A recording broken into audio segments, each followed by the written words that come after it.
What if the next level of your business doesn't actually require more of you, but actually less? This isn't another feel good, just delegate talk. Today is about the real, sometimes uncomfortable shift from doing it all yourself to leading like a true CEO of your business, a breakaway boss. It's how you unlock more results with less sacrifice. And I'm sharing what separates business owners who plateau at six figures from those who scale to seven and beyond. Ever hear the advice, just delegate more? And deep down, you feel your stomach drop? Because if you're honest, it's not that simple. Most business owners wait until they're completely overwhelmed, burnt out, and a little resentful before ever considering stepping back. I'm Melissa James, and over the past 20 years, I've seen hundreds of business leaders break through their growth ceiling. Not by working more hours, but by systematically removing themselves from day to day operations. Today, I'm going to share the real, unfiltered truth about what it actually takes to fire yourself from your business. Here's what we're covering: the three myths keeping you trapped as a bottleneck, real stories from business owners who've been exactly where you are, and the shift that changes everything. But first, I want to hear from you. What's one task or even one belief that you're scared to let go of in your business? Drop it in the comments. Writing it down is the first step towards freedom, and you never know who you'll help by being honest about real struggles behind the scenes. Let's bust through three myths that keep business owners stuck, and I bet you've told yourself at least one of these in the past week. Myth number one: no one can do it as well as I can. Reality: if you're the bottleneck, your business will always hit a ceiling. Growth stalls, your team gets frustrated, and eventually so will you. Here's the deeper truth. Often, when we say nobody can do it as well as I can, what we really mean is, I haven't invested the time to properly train someone else. There's a big difference. Myth number two: delegating means that I'm giving up control. Okay, reality is real control comes from building a team and systems that don't depend on you. When you are the business, you're actually the biggest risk your business has. Think about it. What happens if you get sick, or you go on vacation, or you want to spend time working on the business and not in the business? Myth number three: I need to do it myself to save money. Now, this one is the most expensive myth of all. When you're doing 15 an hour or $20 an hour tasks as a business owner, you're not saving money, you're bleeding it. Every hour you spend on tasks someone else could do is an hour you're not spending on strategy, growth, or building relationships that can actually move the needle in your business. Don't just take it from me. Let's look at what real business owners have to say about this struggle. For example, one business owner said, if you want to own a business, look to businesses that operate without the owner being the bottleneck. That one hits home, doesn't it? Many people build something amazing only to realize they built a successful trap for themselves. Or consider this perspective from another entrepreneur. I still have some parts of my business that I'm not able to hand off, but once I can delegate the majority, I'll be unstoppable. The thing is, it's not about perfection, it's about making progress and creating freedom, one small handoff at a time. You'll hear from other business coaches, just delegate, but that's not what we're talking about today. Firing yourself is about running your business in CEO mode, where your role is a vision, leadership, and making the strategic moves only you can make. That's the next level. But let's get real about why this is so hard. Because if it were easy, everyone would do it. Letting go isn't just a business challenge, it's actually an identity shift. Most business owners built their business by doing it all themselves, wearing doing everything like a badge of honor. The addiction to being needed can actually hold your business hostage.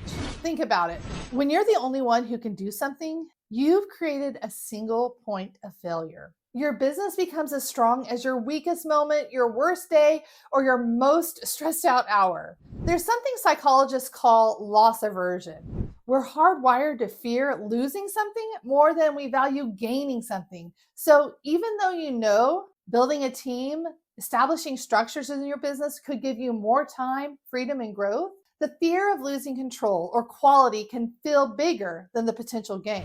And let's be honest, Stepping back can even feel selfish at first. You might think, who am I to not work 60-hour weeks? Or who am I to take vacation when my team is working so hard? But here's the reframe. When you don't build a winning team or establish systems that can scale, when you don't delegate, you're limiting your team's growth, your customers' experience, and your business's potential. Sometimes the selfish thing is not letting go. Now, here's where I want to pause. There are proven processes for delegating, building a team, establishing systems, writing SOPs. But here's the real truth. No framework, checklist, or template will work unless you believe you deserve to step back and trust your team to step up. Delegation and systems are not just about handing off tasks. It's about shifting your mindset from I have to do it all to I get to lead. If you've been the chief everything officer, it's no wonder letting go feels impossible.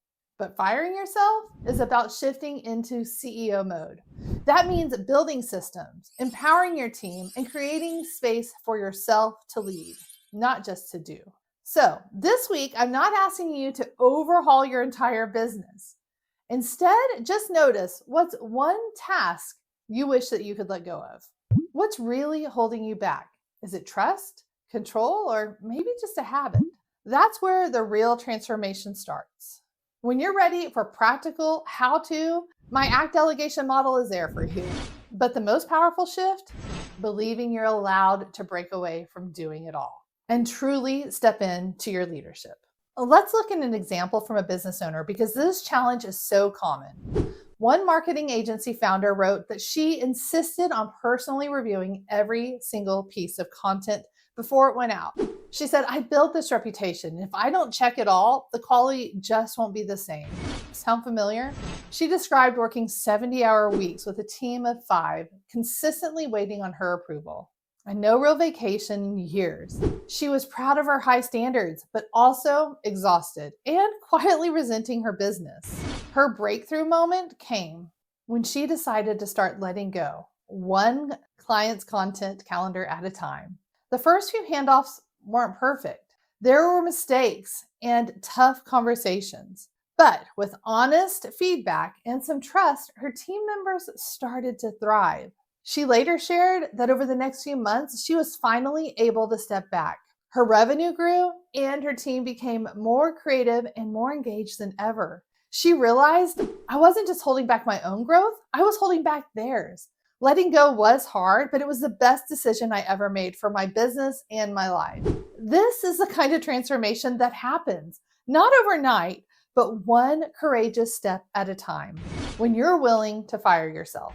Now, you might be thinking, what if they mess up? What if I lose clients? Or what if quality drops? Here's the truth. They will mess up. Quality might dip initially.